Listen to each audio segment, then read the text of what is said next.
करना चाहता हूं। याद रखना, इस देश में जब जब कोई पार्टी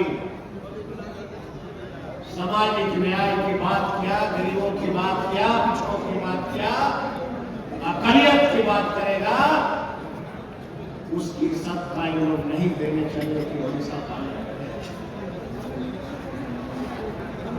इतने महान पुरुष कर्पूरी जी, जब हम लोग उनके शिष्य उनके बताए रास्ते पे चलते हैं, मैंने सदन के अंदर कहा कि कर्पूरी जी के साथ साथ स्वर्गीय रामविलास पासवान लालू जी के साथ कंधे से कंधा मिलाकर चले हैं। अरुण जेटली साहब का अगर बिहार में मूर्ति स्थापित हो सकता है तो स्वर्गीय रामविलास पासवान का भी बिहार के किसी चौराहे पर मूर्ति स्थापित कर लो।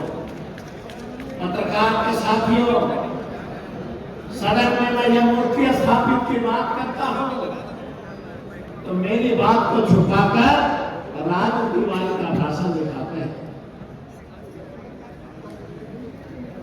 हम गरीब परिवार से आते हैं, अपनी हक की लड़ाई के लिए अपने पिताजी की तरह सीने में 50 गोली खाऊंगा, लेकिन तेजस्वी यादव के सपना को टूटने नहीं। कोई माइका माल नहीं तोड़ सकता है सपने को। हम साथियों से अपील करते हैं, चिंता मत करना, जो कर्पूरी जी का सपना है एक न एक दिन तेजस्वी यादव के साथ मिलकर दिल्ली तक पहुंचा देंगे।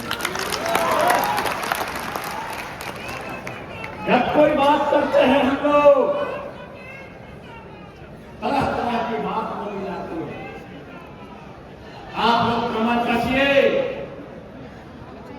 नए तरीके से बिहार में दौरा होगा, सभी कार्यकर्ता को सम्मान मिलेगा और फिर से आने वाला जो 2029 होगा, कर्पूरी जी के सपना को तेजस्वी जी के साथ दिल्ली तक पहुंचा करके हम लोग बनेंगे।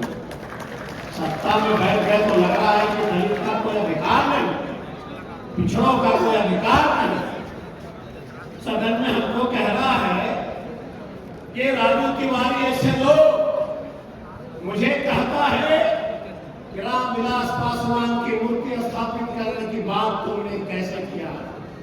अरे भाई, आप कहोगे ये निकम्बे 19 विधायक जिसने रामविलास जी का कभी झोला नहीं धोया, वो जीत के आता रामविलास जी का मूर्ति स्थापित की बात नहीं करता है।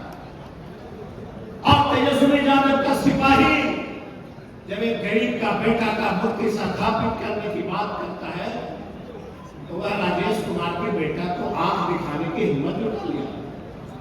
उसको पता नहीं जो इस मन से बोल रहा है वह किसका बेटा है। राजू तिवारी, याद रखना,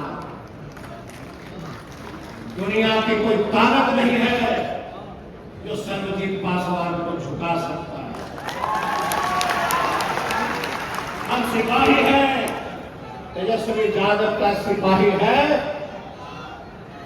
होली के बाद हमारे नेता तेजस्वी जी से आग्रह करता हूं,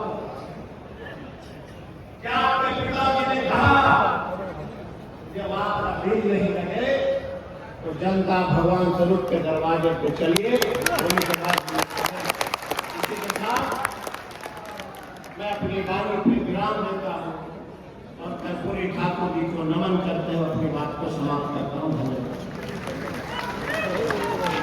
बहुत बहुत धन्यवाद।